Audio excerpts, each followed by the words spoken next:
Hoje eu quero meditar um pouquinho na Escritura com vocês, pelo menos 2 versículos muito importantes, e nós vamos fazer algumas observações nesse texto. Veja só, Atos capítulo 14, versículos 19 e 20, diz assim: Sobrevieram, porém, judeus de Antioquia e Icônio, e instigando as multidões e apedrejando a Paulo, arrastaram-no para fora da cidade, dando-o por morto. Rodeando, porém, os discípulos, levantou-se e entrou na cidade. No dia seguinte, partiu com Barnabé para Derbe. Somente esses 2 versículos, nós vamos a alguns pontos muito importantes nesse texto e algumas lições importantíssimas para a nossa vida espiritual. É impressionante o texto que nós lemos aqui. O apóstolo Paulo, juntamente com Barnabé, chegam a uma cidade chamada Icônio, que compreendia uma região muito expansiva chamada de Panfília, que compreendia várias cidades como a tão conhecida Icônio, Listra, Derbe e várias outras cidades daquela região. E essa é a primeira viagem missionária do apóstolo Paulo. Nessa primeira viagem missionária, ele vai enfrentar uma dificuldade estarrecedora. Ele vai enfrentar uma dificuldade muito grande aqui nesse texto. No entanto, apesar das dificuldades nessa viagem missionária, ele vai pregar o evangelho com muita ousadia e com muito poder. E, aliás, não só com anúncio do evangelho, mas também com sinais e prodígios, que é o que nós veremos nos versículos que prosseguem do capítulo 14.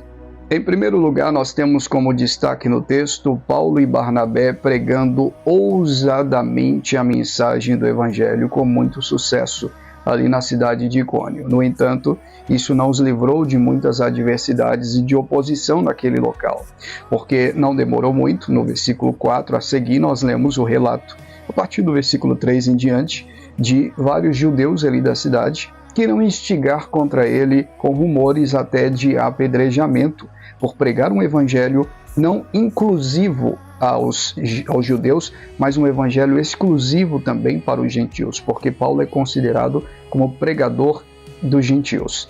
E vamos ver alguns eventos que vão se desenrolar no decorrer desse acontecido. Por causa dessa oposição, ele então vai para uma cidadezinha próxima chamada Listra, e lá em Listra ele cura um paralítico que era coxo desde o seu nascimento, de forma gloriosa e poderosa. Evento este que vai causar tanto alvoroço na cidade e tanto alvoroço no meio daquele povo, que eles vão se prostrar diante de Paulo, adorando-o como Deus, querendo idolatrá-lo. No entanto, ele vai repreender aquela multidão de forma bíblica, mostrando que a glória deve ser dada somente a Cristo e que ele e Barnabé, tanto ele quanto Barnabé, são homens pecadores. No entanto, é curioso o fato de que a situação vai mudar drasticamente. A perplexidade daquele povo a respeito do milagre feito pelo Senhor através da vida do apóstolo Paulo vai durar muito pouco, porque os judeus que tinham incitado contra Paulo lá na cidade de Icônio, em Antioquia e Icônio, de ciúmes contra ele, por ele pregar um evangelho não inclusivo aos judeus, mas exclusivo tanto a judeus como também para gentios, vão influenciar os habitantes de Listra, que também vão se revoltar contra o apóstolo Paulo e contra Barnabé. E agora eles vão apedrejá-los. E Paulo agora vai ser totalmente sucateado pela ganância, pela ganância e pela maldade daquele povo ali da cidade de Listra, e ele vai ser apedrejado até quase morrer, e vai cair ao chão, e caindo ao chão, totalmente ensanguentado, totalmente surrado, totalmente sem forças alguma para se levantar. A Bíblia diz que ele ficou estirado no chão. Isso é incrível, isso no texto. Ele ficou estirado no chão, ao ponto de eles arrastarem ele para fora da cidade, como quem arrasta alguém que já morreu, como quem arrasta alguém que fracassou, como quem arrasta alguém sem perspectiva nenhuma de vida. E quando ele estava ali caído, dado como morto, a Bíblia diz no versículo 20 que os discípulos, porém, o rodearam. Os discípulos o rodearam, verso 20, e levantou-se ele e entrou na cidade. No dia seguinte partiu com Barnabé para a cidade de Derbe. Ou seja, o papel dos discípulos foi fundamental aqui para o restabelecimento de forças físicas e emocionais do apóstolo Paulo, que estava caído no chão como morto. E o que isso traz de reflexão para nós e de aplicações para a nossa vida? As pessoas, quando estão caídas e dadas como mortas, fracassadas, perdidas, o que nós temos que fazer não é jogar pedra. O que nós temos que fazer é levantar essas pessoas. É fazer o papel dos discípulos que chegaram, rodearam, fizeram uma roda em torno do apóstolo Paulo e disse: não, o seu ministério não acaba aqui. A sua história não vai terminar dessa maneira. Tem muita coisa ainda para fazer lá na frente. Tem muitas almas ainda para serem levadas a Cristo. Não podemos deixar você aqui para fora. Então Paulo se levantou, diz o texto no verso 20, que ele se levantou e entrou na cidade, porque recebeu o ânimo dos seus amigos.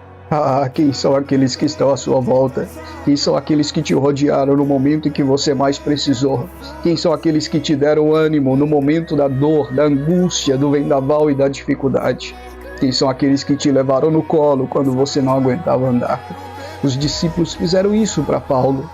E depois de revigorar, é incrível como o texto diz que ele se levanta e entra na cidade. Você vai se levantar. Você vai se reerguer, porque Deus vai levantar discípulos, amigos, para estar ao seu lado, para estar com você, para te auxiliar. Escreva isso aí. Deus vai levantar discípulos para estar com você no momento da dor, no momento da angústia. Oh, Senhor, nos ajude, Pai. Levanta discípulos ao nosso redor para nos auxiliar. Discípulos verdadeiros para estarem conosco, Senhor. Não julgadores, não blasfemadores, não aqueles que arrastam para fora, mas aqueles que voltam, colocam de novo para dentro. Aqueles que dizem: eu compro a briga, eu estou contigo. Deus abençoe você.